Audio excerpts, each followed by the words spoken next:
किसी देश में काशीराज नाम के राजा राज करते थे। उनकी पत्नी का नाम करुणा था। उनका जन्म राजवंश में हुआ था।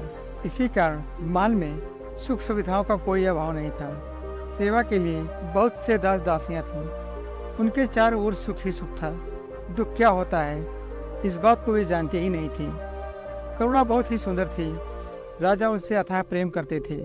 उनके मुख से बात निकलने भर की यही देर थी कि उसके पूरा होने में देर नहीं लगती थी। एक बार ठंड का महीना था। कड़कड़ाती ठंड पड़ रही थी। रानी करुणा ने नदी में स्नान करने का निश्चय किया तो राजा ने आज्ञा दी करुणा की ओर जाने वाले सारे मार्ग रोक दिए जाएं और सभी घाट खाली कर दिए जाएं। राजा के आदेश होते ही सभी मार्ग रोक दिए गए। नदी के तट व घाट निर्जन हो गए।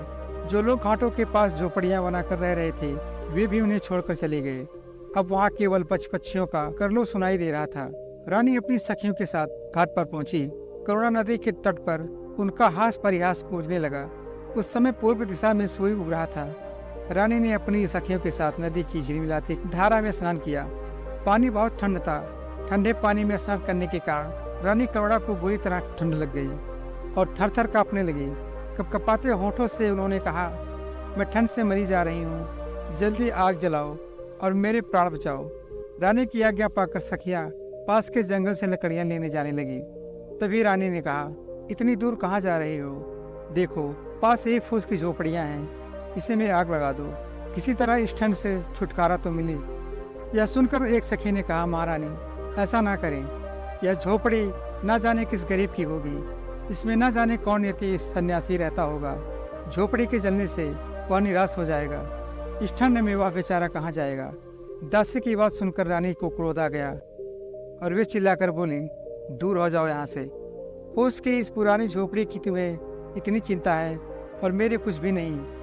मेरी आज्ञा का तुरंत पालन करो। बेचारी सखियाँ रानी की हट देखकर सखियों ने झोपड़ी में आग लगा दी। झोपड़ियाँ धू धू करके जलने लगी। आग की लपटें आकाश छूने लगी। नदी के किनारे खड़े पेड़ों पर बैठे हुए पक्षी कोलाहल करते हुए आकाश में उड़ने लगे। आग की चिंगारियां एक झोपड़ी से दूसरी झोपड़ी पर गिरने लगी। आग चारों ओर फैल गई। थोड़ी ही देर में घाट की सभी झोपड़ियां जलकर राख हो गई। ठंड से कांपती रानी को आग की लपटों की गर्मी बहुत अच्छी लगी।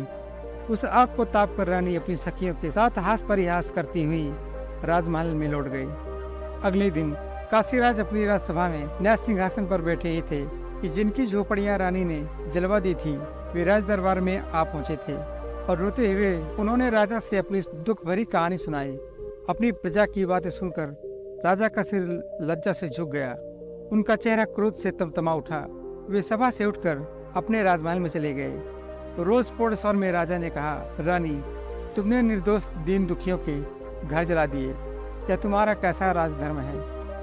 यह सुनते ही रानी रूठ कर बोली, फूस के पुरानी टूटी फूटी झोपड़ियाँ को आप घर कह रहे हैं? उनके न रहने से किसी को क्या हानि हो सकती है, और अगर होगी भी तो कितनी?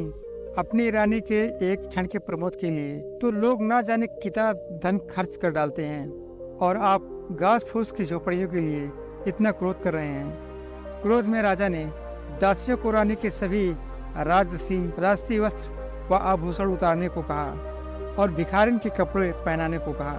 राजा की आज्ञा से दासियों ने महारानी के राजसी वस्त्र और आभूषण उतार लिए और भिखारिन के कपड़े पहना दिए।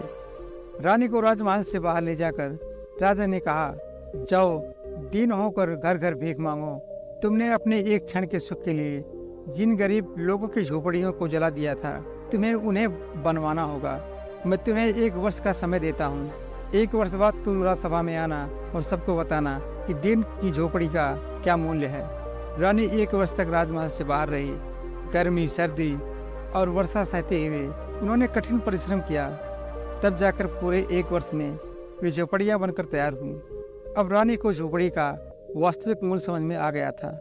राजा उन्हें आदरपूर्वक महल में ले आए।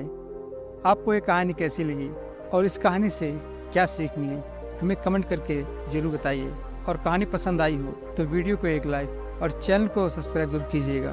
धन्यवाद।